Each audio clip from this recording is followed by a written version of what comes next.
21 साल देश की सरहद में रहकर की देश की सुरक्षा और अब बारी है गांव की सरकार चलाने का। देखिए ये खास रिपोर्ट।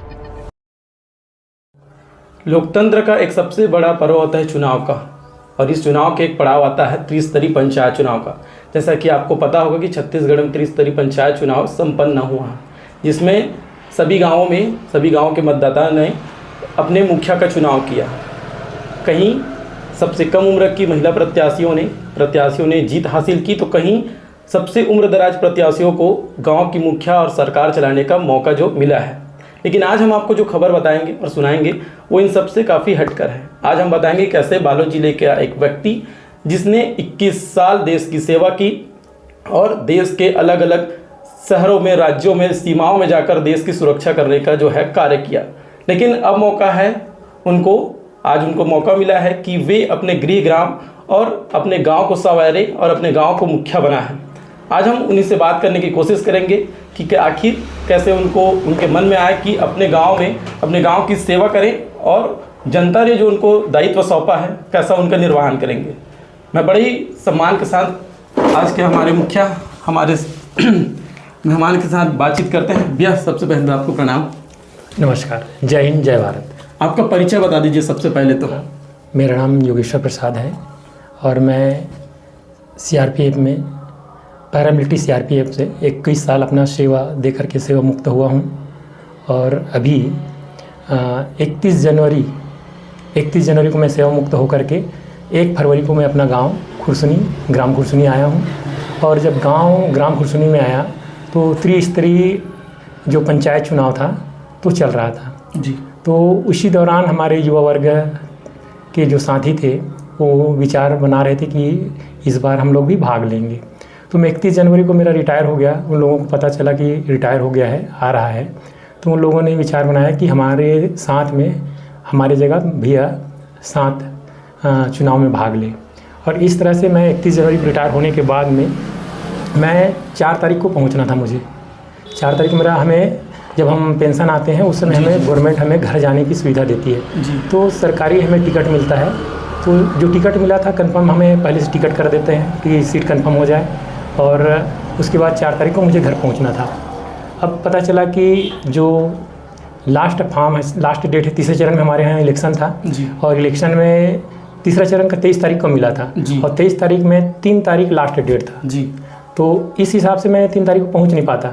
तो मैंने हमारे यहाँ उधर से नागालैंड है दीमापुर जी। जो दीमापुर में जो फ्लाइट है वो डेली नहीं है जी। तो संयोग से हमने पता किया कि भाई हम तो 4 तारीख को पहुँचेंगे, 3 तारीख को लास्ट डेट है, पहुँच नहीं पाएंगे जी। तो हमने पता किया तो पता चला कि उस दिन 1 तारीख को कनेक्टिंग फ़्लाइट थी जी। Dimapur to Howrah to Raipur. तो मैंने टिकट किया तो इत्तेफाक से उसमें टिकट मिला, 1-2 टिकट ही बचा था तो तुरंत तत्काल टिकट किया तो कंफर्म टिकट मिला। कंफर्म टिकट मिलने के बाद मैं अपने साथियों को बोला भाई मुझे 1 तारीख को कंफर्म टिकट मिल गया है और मैं रात को 8:30-9 बजे मैं पहुंच जाऊंगा। उन्होंने फिर आश्वस्त हो गया कि आने वाला है।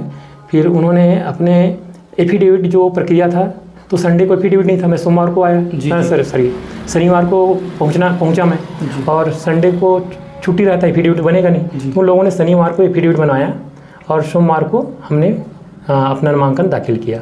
जनता को मैं बताना चाहूँगा आपके तरफ से कि आपको कौन से गांव का जो है दायित्व सौंपा गया है, उस चीज़ के बारे में बता दीजिए जनता को आपके मुंह से खुद से। अच्छा, मैं ग्राम खुरसनी का निवासी हूँ और ग्राम खुरसनी का दायित्व मिला है मुझे अब 17 वोटों से विजय मिला है। 17 वोटों से विजय मिला है। हम 4 प्रत्याशी थे और उसमें से मैं चौथा नंबर प्रत्याशी हूँ।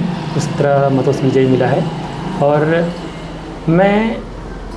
मेरा एक ध्येय था कि मैं अब तो 21 साल अपना जो युवावस्था था मैं देश की सेवा के लिए समर्पित किया और जो बचा हुआ समय है मैं अपने गांव में, घर में, परिवार में, अपने समाज में रह करके एक गांव में सेवा करूं, सहयोग करूं, गांव के बच्चों को गांव में सहयोग करूं। ऐसे भी मुझे प्रकृति के प्रति काफ़ी प्रेम है जी। जैसे प्रकृति से जुड़ा हुआ हूँ, पहले से भी जुड़ा हुआ हूँ। जब छुट्टी आता हूँ तो लड़कों से जो अपने गांव में युवा वर्ग है उनसे मिलता जुलता रहता हूँ। प्रकृति के प्रति मेरा स्नेह है और उस माध्यम से मैं सोचा था कि मैं घर जाऊँगा तो गांव में खेती बाड़ी है और खेती बाड़ी करूँगा और अपना प्रकृति से जुड़ा रहूँगा।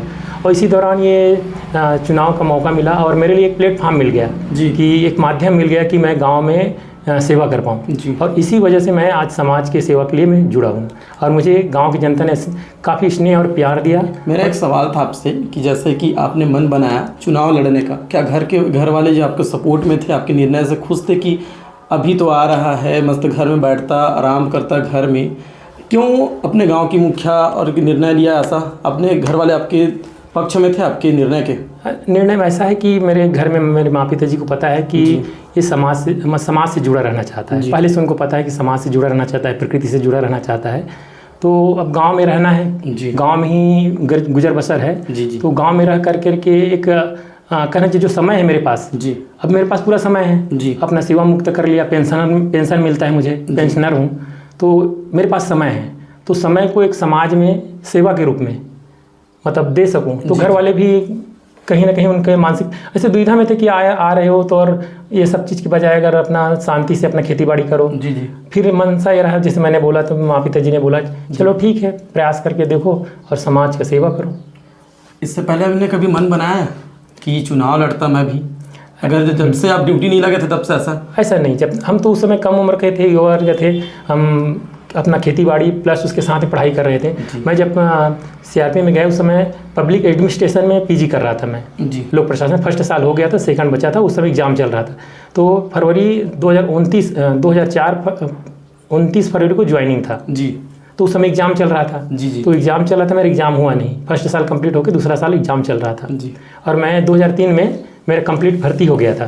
भर्ती प्रक्रिया मेरा 2003 में हो गया था, लेकिन ज्वाइनिंग मुझे 2004 फरवरी में मिला।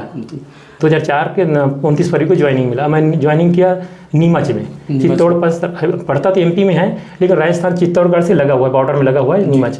वहाँ ज्वाइनिंग किया। ज्वाइनिंग करके मुझे ट्रेनिंग सेंटर के लिए हमें शिमला के पास में पिंजौर है पड़ता, वो भी हरियाणा हिमाचल तीनों का बॉर्डर है।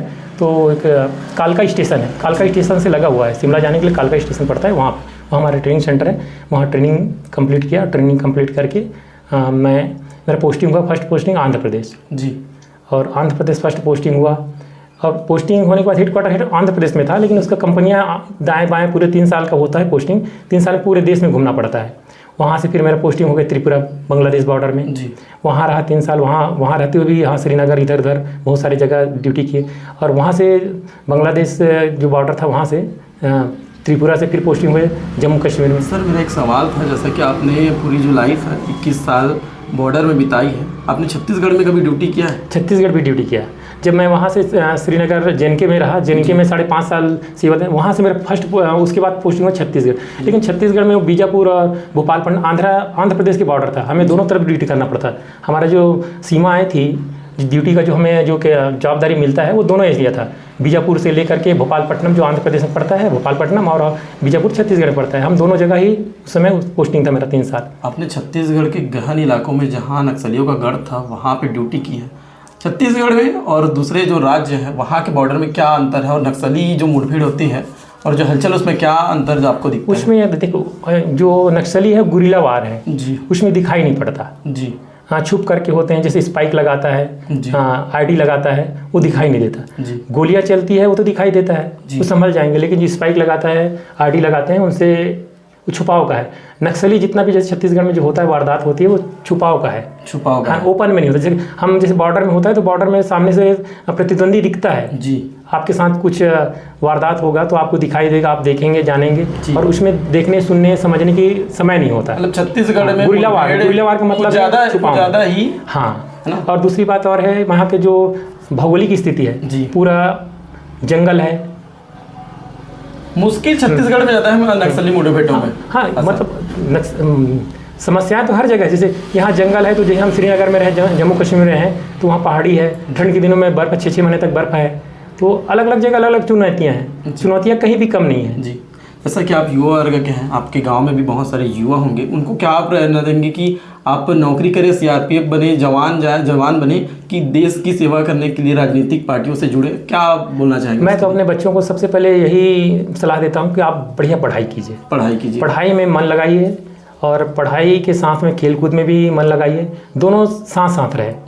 उसके लिए क्या है, शारीरिक जो क्षमता है वो बढ़ती है। और सबसे पहले एक उम्र होता है तब आदमी जॉब के बारे में, सर्विस के बारे में सोचता है, रोजी रोटी के बारे में सोचता है। तो पहले उसका जो समय है ना, उम्र होता है, वो पढ़ाई का होता है। तो सबसे पहले मैं यही कहता हूँ, आप रोजी रोटी बाद में सोचिए, सबसे पहले प्रथम है आपका पढ़ाई। शिक्षा का स्तर अच्छा रहे, आप पहले शिक्षा ग्रहण करिए, खेल कूद में ध्यान दीजिए। जब आपका शिक्षा खत्म हो जाएगा और एक निश्चित उम्र हो जाएंगे ना, एक कुछ उम्र होने के बाद बोलते हैं माँ पिताजी का सहयोग करने लायक हो गए आप, उसके बाद आप सर्विस के जॉब के बारे में सोचिए। और उसके बाद सोचने के बाद आपका स्तर है, जैसे पढ़ाई है, जिस हिसाब से आपने एजुकेशन हासिल किया है, उस हिसाब से आप आगे जॉब के लिए भी तैयार कीजिए। हमें लगता है कि देश के सेवा के लिए सारे लोग तत्पर हैं जी। हमें लगता है कि हमारे गांव में भी बच्चे अच्छे निकले, करें, देश की सेवा के लिए जाएं, कोई मिलिट्री में जाए, पैरामिलिट्री में जाए, पुलिस में जाए, ये तो है ही। उसके लिए शारीरिक मापदंड होता है। तो मापदंड में जो बच्चे खड़े उतरता है, वो तो प्रकृति सबको असमानता बनाता है ना, एक समान होता नहीं। तो कुछ में ऐसा होता है, एजुकेशन के मतलब शिक्षा के साथ मुझे शारीरिक मापदंड भी होना चाहिए जी। फौज में जाने के लिए शारीरिक मापदंड, तो जिसके में शारीरिक मापदंड पहले होता है, उसके बाद फिर उसका बौद्धिक परीक्षण होता है, तो वही बच्चे जा पाएंगे। और जैसे शारीरिक मापदंड नहीं है लेकिन बच्चे कुशाग्र बुद्धि के हैं, उसके लिए सिविल जॉब है। आपको मौका मिला है गांव की सरकार चलाने का, गांव में कैसे सरकार चलाएंगे, कैसे अपने गांव को आगे बढ़ाएंगे, कैसे सेवा करेंगे, बता दीजिए सबसे पहले तो। मैं तो ये कहूँगा कि गांव के प्रत्येक व्यक्ति जी, बोलते हैं लास्ट से लास्ट, आखिरी से आखिरी व्यक्ति, पहले से आखिरी तक, पहले से आखिरी तक के हर व्यक्ति के साथ जुड़ा रहूँ, उनके सहयोग से गाँव का विकास हो। ये कहते हैं ना, साथ आपका विकास मेरा, ये ध्येय के साथ मैं आगे बढ़ा हूँ।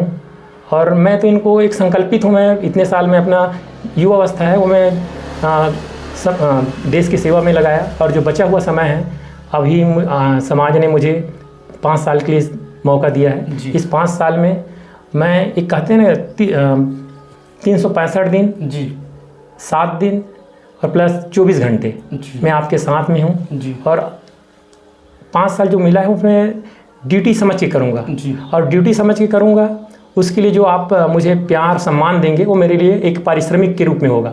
फिर भी आपने जब गांव में आए हैं तो कुछ तो ऐसी समस्याएं होंगी जिसको दूर करने का सबसे पहले आपके मन में ख्याल आओगे, इसको अगर मुखिया के रूप में चुनता हूँ तो ये समस्या जो है सबसे पहले इसको ख़त्म करूँगा, इसको जड़ से ख़त्म करने का सोचा आपने कुछ? जैसे हमने कैंपेन चालू किए, हमने घर घर जाके, जैसे कि डोर टू डोर गए जी। हमारे पास समय कम था जी, हम आए और तुरंत फॉर्म भरे और दूसरे दिन से हमने चालू किया। प्रत्येक घर में गए, उन्होंने अपना समस्या बताया तो हमने सबसे पहले सबसे ज़्यादा समस्या हमें दिखाई दिया, ये गली जो है, हमारे गांव की गली है, उसमें पानी बह रहा है, कीचड़ है जी। आप पैदल चलना तो दूर की बात है, आप मोटरसाइकिल से भी चलना मुश्किल है जी। तो ये इस प्रकार की जो समस्याएं हैं, सबसे ज़्यादा समस्या यहीं आई जी। और हमने भी देखा, हमने पैदल भ्रमण किया, और एक बार भ्रमण किया इस चुनाव की इस माहौल में, तो बार बार आना जाना पड़ता है। हमने भी देखा कि चलने लायक गलियां नहीं थी, और सबसे बड़ी मतलब लोगों में यही बात थी कि गली का समस्या है वो दूर नहीं हुआ है जी, और इसको ठीक करना है। दूसरी समस्या ये आई, नल पेयजल तो योजना चल रही है जी, लेकिन घर घर पानी नहीं पहुंच रहा है जी। नल लगा हुआ है जी, पर पानी प्रत्येक घर में पहुंच नहीं रहा है, पहुंच रहा है तो पानी पूर्ति नहीं हो पा रही है जी। तो अधिकतर मातृशक्ति है, उनका सबसे पहले यही था कि भाई घर में पानी नहीं पहुंच रहा है, आप अगर आते हैं, आपको हम सहयोग करते हैं तो क्या आप पानी पहुंचाएंगे जी। हमने उसको आश्वस्त किया। ये सारे काम जो है पंचायती स्तर का है, पंचायत का मुख्य काम है जी। पानी, गली, बिजली, ये पंचायत का मुख्य काम में गिनती आता है, और ये सर्वप्रथम काम है जी। तो हमने बोला अगर हमें आप मौका देंगे तो हम हर संभव अथक प्रयास करेंगे, और हर संभव प्रयास करके हम ये समस्या है दूर करेंगे जी। जैसे आप उतनी ज़्यादा उम्र के तो है नहीं, युवा अवस्था में आपने ड्यूटी की, आज आपको मुखिया बनाया गया, युवाओं के लिए क्या करना चाहेंगे अपने गाँव के, बता दीजिए मेरे को। मैं युवाओं को यही कहूँगा कि सबसे पहले तो आप युवा है, तो युवा तो अभी पढ़ाई लिखाई के लिए जुड़े हुए हैं जी। कुछ युवा पढ़ाई लिखाई में जुड़े हैं, तो आप पढ़ाई अच्छे स्तर से, अच्छे ध्येय से करिए। आप कई बार ऐसे होता है ना कि जैसे बच्चे जो पढ़ाई करते हैं तो रोजगार के लिए पढ़ाई करते हैं कि मैं सर्विस लगूं, लेकिन सबसे पहले आप पढ़ाई करते तो आप अच्छे इंसान बनने के लिए, अच्छे देश के नागरिक बने जी। देश के अच्छे इंसान और देश के अच्छे नागरिक बने, और उसके साथ में आप शुरुआत करें, और इसके साथ में आप अच्छे जैसे मौका मिलता है, जिस चीज़ में मौका मिलता है, आपके शारीरिक मापदंड अच्छा है, और खेल कूद में अच्छे हैं, तो उस हिसाब से आप जैसे बेल्ट कोर्स होता है, मिलिट्री है, पैरा मिलिट्री है, सिविल पुलिस है, बहुत सारे ऐसे विभाग हैं जिसमें शारीरिक मापदंड क्षमता मांगता है, वो इस टाइप के बच्चे हैं उसमें जाएं। और जो शारीरिक मापदंड प्रकृति का तो देन है भाई, हर इंसान एक जैसा नहीं होता, और उसमें एक मापदंड है, अगर मापदंड खरा नहीं उतरा है तो उसमें मायूस होने वाली बात नहीं है। सिविल जॉब है जिसमें बहुत सारे ऐसे जॉब है जो आपके लिए बना हुआ है, उसमें आप प्रयास करिए। और मैं बच्चों को यही प्रेरित करता हूँ कि सबसे पहले पढ़ाई शिक्षा में ध्यान दीजिए, शिक्षा में गुणवत्ता लाइए, खेल कूद में ध्यान दीजिए, उसके बाद स्वतः ही जो सामने रास्ता है वो खुल जाएगा। जी, बहुत बहुत धन्यवाद। और सबसे पहले तो अग्रिम बधाई कि आपको मुखिया बनाया गया है। जैसा कि आपने देखा हमारे साथ, इसके लिए बहुत बहुत धन्यवाद। हमारे साथ मौजूद थे रामेश्वर प्रसाद, जिन्होंने 21 साल देश की सेवा की। योगेश्वर प्रसाद है जो, माफ़ कीजिए, योगेश्वर प्रसाद, जिन्होंने 21 साल देश की सेवा की, देश के अलग अलग राज्यों में, अलग अलग जिलों में जाकर बॉर्डरों में देश की सुरक्षा का दायित्व निभाया है। अब उनको मौका है कि अपने गाँव को आगे बढ़ाएं और युवाओं को जो है प्रेरणा बने। बाकी अपडेट के लिए बने रहिए बाला 24 आवर्स पर। मेरे साथ ऋषभ कुमार।